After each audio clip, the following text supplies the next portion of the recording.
अस्मद्गुरुसमारम्भां यतिशेखरमध्यमां लक्ष्मीवल्लभपर्यन्तां वन्दे गुरुपरम्पराम् ஆழ்வார்கள் வாழி அருளிச் செயல் வாழி தாழ்வாதுமில் குறவர்தாம் வாழி ஏழ்பாறுமுய்ய அவர்கள் உரைத்தவைகள்தாம் வாழி செய்யமறை தன்னுடனே சேர்ந்து அகலகில்லே நிறையுமென்ன அலர்மேல் மங்கை உரை மார்பா நிகரில் புகழாய் உலகம் முன்னுடையாய் என்னையாழ்வானே நிகரிலமரர் முனிக்கணங்கள் விரும்பும் திருவேங்கடத்தானே புகழொன்னில்லாவடியேன் உன் அடிக்கீழ் அமர்ந்து புகுந்தேனே அகில புவன ஜன்மஸ்தேம பங்காதிலீலே வினத விவிதபூதௌராதரக்ஷைகதீக்ஷே ஸ்ருதிசிரசி விதீப்தே பிரம்மணி ஸ்ரீனிவாசே பவது மம பரஸ்மின் சேமுழி பக்திரூபா श्रीमान वेंकटनाथार्य कवितार्किककेसरी वेदांताचार्यवर्यो मे सन्निधत्तां सदा हृदि। श्री ராமபிரானுடைய சரித்திரத்தை விரிவாக தெரிவிப்பதற்காக ஏற்பட்ட ஒரு கிரந்தம்தான் வால்மீகியாலே அருளி செய்யப்பட்ட ஸ்ரீ ராமாயணம். 7 காண்டங்களிலே ராமனுடைய சரித்திரங்கள் மிக விரிவாக தெரிவிக்கப்படுகின்றன. அந்த 7 காண்டங்களிலே சொல்லப்பட்ட நிகழ்ச்சிகளிலே மிக முக்கியமான நிகழ்ச்சிகளை மட்டும் கருத்திலே கொண்டு வேதாந்த தேசிகன் மகாவீர வைபவம் என்கிற ஒரு ஸ்தோத்திரத்தை அருளி செய்திருக்கிறார். இது வச்சன நடையிலே அமைந்த ஒரு ஸ்தோத்திரம். இது உரைநடை. வேதாந்த தேசிகன் அருளி செய்த கிரந்தத்திலே உரைநடை ஸ்தோத்திரம் இது ஒன்றே என்று சொல்லலாம். அதிலே கீழே யுத்தகாண்ட நிகழ்ச்சிகளை எல்லாம் தெரிவிக்கிற பொழுது என்ன தெரிவித்தார் என்னால், அந்த எம்பெருமான் சமுத்திரராஜனை நோக்கி சரணாகதி பண்ணினான், பிரதிசயன பூமிகா பூஷித பயோதி புலினா என்று அவனை தெரிவித்தார்.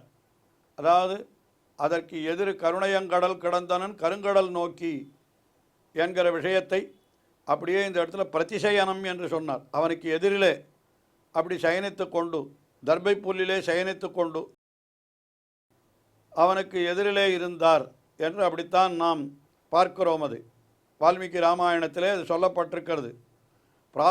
பிராயோபவேஷம் என்று அத்யமே மரணம் வா தரணம் வா சாகரஸ்ய என்று சொல்லும்படியாக, ஒன்று நான் மரணமடைய வேண்டும் அல்லது சாகரத்தை தாண்ட வேண்டும், கடலை தாண்ட வேண்டும் என்று இப்படி அவன் அங்கே எழுந்தருளி இருந்தது கூட மிக அழகாயிருந்தது என்று சொல்லுகிறார்கள். இங்கே நாம் இப்பொழுது கூட சென்றோமானால் திருப்புல்லாணி என்று ஒரு திவ்ய தேசம், திருப்புல்லணை என்பதுதான் திருப்புல்லாணி என்று ஆகிவிட்டது என்று சொல்லுகிறார்கள். அந்த திவ்ய தேசத்திலே போய் நாம் சேவித்தோமானால் அங்கே சக்கரவர்த்தி திருமகன் சயன திருக்கோலத்திலே எழுந்தருளி இருக்கிறான். 108 திவ்யதேசங்களிலே எம்பெருமான் ராமபிரான் சயன திருக்கோலத்திலே எழுந்தருள் இருக்கிற திவ்யதேசம் என்று சொன்னால் 2 திவ்யதேசங்களை சொல்லலாம். ஒன்று திருப்புல்லாணி, மற்றொன்று திருவள்ளூர். திருவள்ளூரிலே எழுந்தருள் இருக்கிற எம்பெருமானுக்கும் வீர ராகவன் என்பதுதான் திருநாமம். வீர ராகவனான எம்பெருமான் இங்கே மூலவர் சயன திருக்கோலத்திலே எழுந்தருள் இருக்கிறார். அதே போல திருப்புல்லணை என்ற திருப்புல்லாணி அங்கேயும் சென்றால் எம்பெருமான் அப்படி எழுந்தருள் இருக்கிறான். அந்த இடத்துல தான் அந்த ராமபிரானுடைய சரணாகதி நடந்தது என்று சொல்லுகிறார்கள். கடற்கரைக்கு சற்று சமீபத்திலே இருக்கக்கூடிய திவ்யதேசம் அந்த திருப்புல்லாணி என்கிற திவ்யதேசம் என்று பார்க்கிறோம்.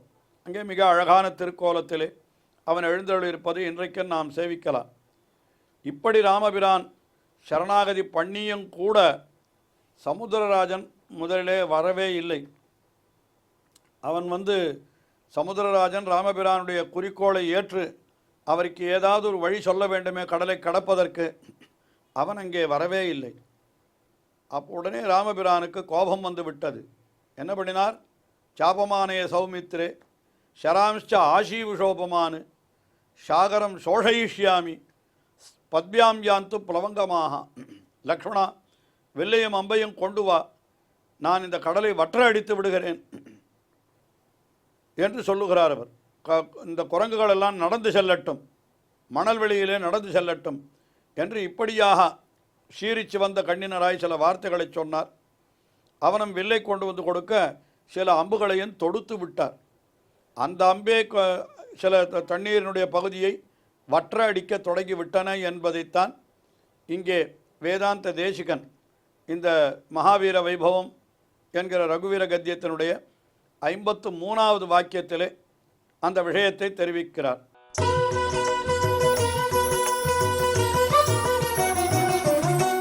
பிரளய சிக்கி பருஷ விசிக சிகா சோஷிதா கூபார வாரிபூரா. அதாவது பிரளய காலத்திலே அக்னி நெருப்பானது அப்படியே கொழுந்து விட்டு எரியுமா.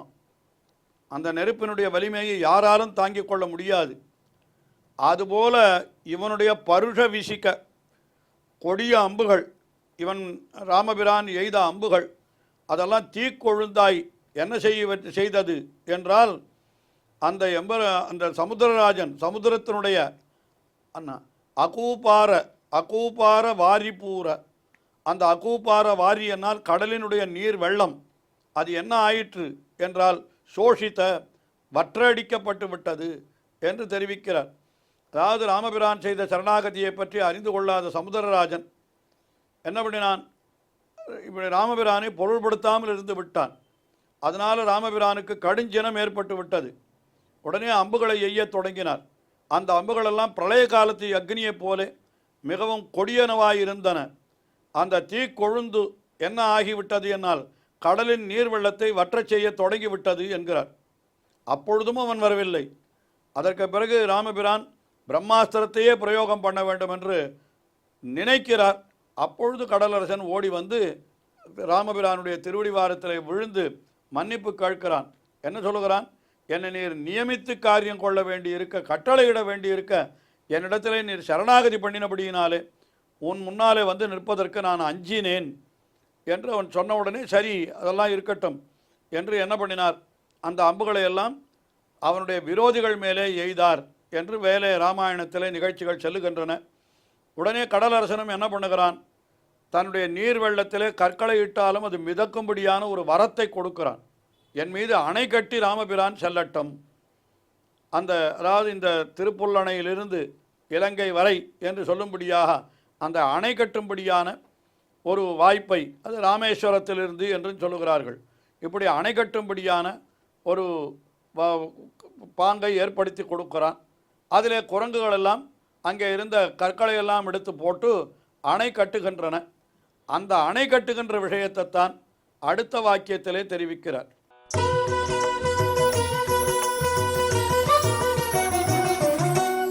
பிரபல ரிபுகலக குதுக சட்டுல கபிகுல கரதல தூளித கிருத கிரிநிகர சாதித சேதுபத சீமா சீமந்தித சமுத்ரா. பிரபல ரிபுகலக குதுக, மிக வலிமையான விரோதிகள், அவர்களோடு போர் புரிவதிலே மிகவும் ஆர்வமுள்ளவர்கள் இந்த வானரர்கள் என்று முதல்ல அவரை சொல்லுகிறார். பிரபல ரிபுகலக குதுக, அவர்கள் என்ன பண்ணுகிறார்கள், சட்டுல, ஒரே பரபரப்பு, நாம் கடலிலே அணை கட்ட வேண்டும், அதிலே ராமபிரான் நடந்து இலங்கைக்கு செல்ல வேண்டும், அது பிற்பகலுக்குள்ளே ஆக வேண்டும் என்றெல்லாம் கூட நினைத்தார்களாம். அதனால் அவர்களெல்லாம் என்ன பண்ணினார்கள் என்னால் கபிகூல கரதல, கபிகர அந்த குரங்குகளினுடைய கூட்டம் கைகளாலே பாறைகளை ஏந்தி செல்லுகின்றன. அந்த மலைப்பலுகளெல்லாம் பாறைகளெல்லாம் எப்படி ஆயினா, இந்த வானர வீரர்களுடைய மகிமைக்கு அது தூலிதா, பஞ்சு போல ஆகிவிட்டதுன்ற. பஞ்சை எடுத்து செல்கிற பொழுது எவ்வளவு எளிதாக அதை எடுத்து செல்லுவார்களோ அதுபோல இந்த வான வீரர்கள் அப்படி செய்தார்கள். இதைத்தான் தொண்டரபுடி ஆழ்வார் அருளி செய்கிற பொழுது என்ன சொன்னார், குரங்குகள் மலையை நோக்க குளித்துத்தாம் புரண்டிட்டோடி என்று. குரங்குகள் மலையை நூக்கன்ற, அப்படி ரொம்ப எளிமையாக எடுத்து சென்று விட்டன என்றார். அப்படிப்பட்ட அந்த கிரிநிகரம்னா மலை கூட்டங்கள், அதனாலே சாதித்த என்ன ஆச்சுன்னா சேது பத, அதனால் அணையானது கட்டப்பட்டது. அணை அங்கே கட்டப்பட்டது. இன்றைக்கும் அந்த அணை கண்ணுக்கு தெரிகிறது என்று கூட சொல்லுகிறார்கள். அது எப்படி இருந்ததுன்னு கேட்டால், சீமந்தித சமுத்திர, அந்த சமுத்திரத்தினுடைய நடுவில் ஒரு அணை கட்டினது சமுத்திரத்தினுடைய தலையில் வகுடு எடுத்தார் போலே இருந்தது. அந்த அணையானது வகுடு போலே அப்படி இருந்தது என்று சொல்லுகிறார். தலையை நாம் வாரிக்கொள்ளுகிற பொழுது வகுடு எடுத்தல் என்று செய்கிறோம் அல்லவா, நடுவில் இரண்டையும் பிரிக்கக்கூடிய இடமாக, அதுபோல இருந்தது என்கிற அர்த்தத்தைத்தான் இந்த இடத்திலே வேதாந்த தேசிகன் அருளி செய்கிறார். ஆஹா, இவன் கடலிலே கட்டின அணையானது கடலுக்கு வகுடு எடுத்தார் போலே இருந்தது என்று அப்படி சொல்லுகிறார். ஆஹா, வகுடு எடுத்தார் போல அமைந்த அணையை உடைய கடலை உடையவனே என்று இப்படி அந்த சம்போதனமாது அமைந்திருக்கிறது. அதற்கு பிறகு எல்லா வானர வீரர்களும் இலங்கைக்கு சென்று முற்றுகையிட்டார்கள். அந்த கடல் வழியாக அங்கே தாண்டி இலங்கைக்கு சென்றார்கள். அவர்கள் முற்றுகையிடத் தொடங்கின உடனே அங்கே இலங்கையில் இருக்கிற அந்த ஸ்திரீகள் எல்லாரும் நடுங்கினார்களாம். பெண்கள் அத்தனை பேரும், ஐயோ பகைவர்கள் வந்து விட்டார்களே, நம்முடைய நிலை என்ன ஆகுமோ என்று நினைத்தவர்களெல்லாம் அப்படியே உடல் அவர்களுக்கு நடுங்க தொடங்கியது. அந்த நடுக்கத்தை பார்த்தால் ஏதோ ஒரு நாட்டியம் போலே இருந்தது என்று சொல்லுகிறார் வேதாந்த தேசிகன்.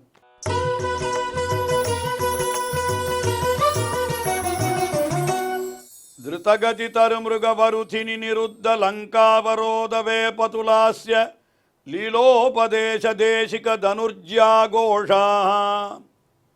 அந்த லங்கையினுடைய வாயிலுக்கு சென்றவுடனே ராமபிரான் தன்னுடைய தனுஷ் என்னால் வில், அதில் ஜியா கோஷம், அந்த நாணை ஏற்றி அதை சுண்டி விட்டால் அது டையன்னு ஒரு சப்தத்தை எழுப்பும். அதுக்குத்தான் நாணொலி என்று பெயர். அந்த நாணொலியை கேட்டவுடனே லங்கையில் இருக்கக்கூடிய அந்தப்புறத்தில் இருந்த பெண்களெல்லாம் நடுங்கத் தொடங்கினார்கள் என்று அதை சொல்லப்படுகிறது இங்கே. அப்படி நடுங்கின பெண்களை நடுங்கும்படி செய்த நான்கோஷத்தை உடையவனே, நாணொலியை உடையவனே என்று ராமபிரானை சொல்லுகிறார். அது முதல்ல சொல்கிறார், திருத்தகதி என்னால் வேகமாக நடக்கக்கூடியவைகள். யார் என்னால் தருமுருக, மரத்தில் இருக்கக்கூடிய மிருகங்களான வானரங்கள். அவர்களுடைய வருதினி படையாலே நிருத்த முற்றுகையிடப்பட்ட லங்கா அவரோத, லங்கையினுடைய அந்தப்புறத்தில் இருந்த பெண்கள், அவர்களுக்கெல்லாம் என்ன ஆச்சுன்னா வேபதுலாஸ்யலீலா, அந்த வேபத்து உடம்பெல்லாம் ஒரே வேர்வை வந்துடுத்தவாளுக்கு. இந்த பயத்தினாலே அப்படியே அஞ்சி நடுங்கினார்கள். அந்த சமயத்தில் அவர்கள் உடல் நடுக்கம் ஏற்பட்டதோ இல்லையோ, அந்த உடல் நடுக்கம் எப்படி இருந்ததுன்னு கேட்டால், வேப்பத்து உடல் நடுக்கம் எப்படி இருந்ததுன்னா ஒரு நடனம் போலே இருந்தது என்கிறார். அப்படிப்பட்ட அவர்களுக்கு அந்த நடலிலேயே எது ஏற்படுத்திற்று என்று பார்த்தால் ராமபிரானுடைய வில்லினுடைய ஒலிதான். அது எப்படி இருக்கிறதுனா அவர்களுக்கு நடனத்தை கற்பிக்கின்ற ஆச்சாரியன் போலே இருந்தது. எது? ராமபிரானுடைய நாணொலி என்று அத்தை சொல்லுகிறார். வேபது லாஸ்யலீலா உபதேத தேசிக உபதேசிக்கின்ற ஆச்சாரியனை போலே இருந்தது. எது? தனுர்ஜா கோஷம், அந்த வில்லினுடைய நாணொலி. ஆக ராமபிரானுடைய வில்லினுடைய நாணொலியானது எப்படி நாட்டியமாட வேண்டும் என்று இலங்கையில் இருந்த பெண்களுக்கு கற்றுக் கொடுப்பது போலே இருந்தது என்று, அந்த நடுக்கத்தை கூட ஒரு நாட்டியம் போலே இருந்தது என்பதாக இங்கே வேதாந்த தேசிகன் அருளி செய்கிறார். இன்னும் இலங்கையிலே நடந்த நிகழ்ச்சிகளை எல்லாம் தொடர்ந்து பல பல வாக்கியங்களாலே அருளி செய்ய போகிறார். தொடர்ந்து அனுபவிக்கப் போகிறோம். ஸ்ரீயக்காந்தாய கல்யாண நிதயேர்த்தினாம் ஸ்ரீவேங்கட நிவாசாய ஸ்ரீனிவாசாய மங்களம். ஸ்ரீமத் சுந்தர ஜாமாத்ரு முனிமான் சவாசினே சர்வலோக நிவாசாய ஸ்ரீனிவாசாய மங்களம்.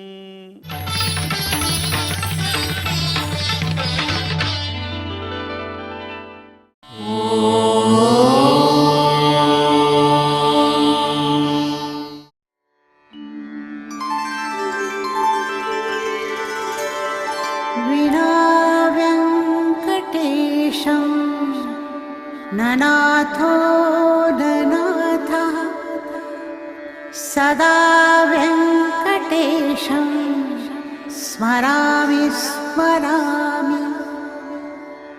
हरे वेङ्कटेश प्रसीद प्रसीद. प्रियं वेङ्कटेश प्रयच्छ प्रयच्छ.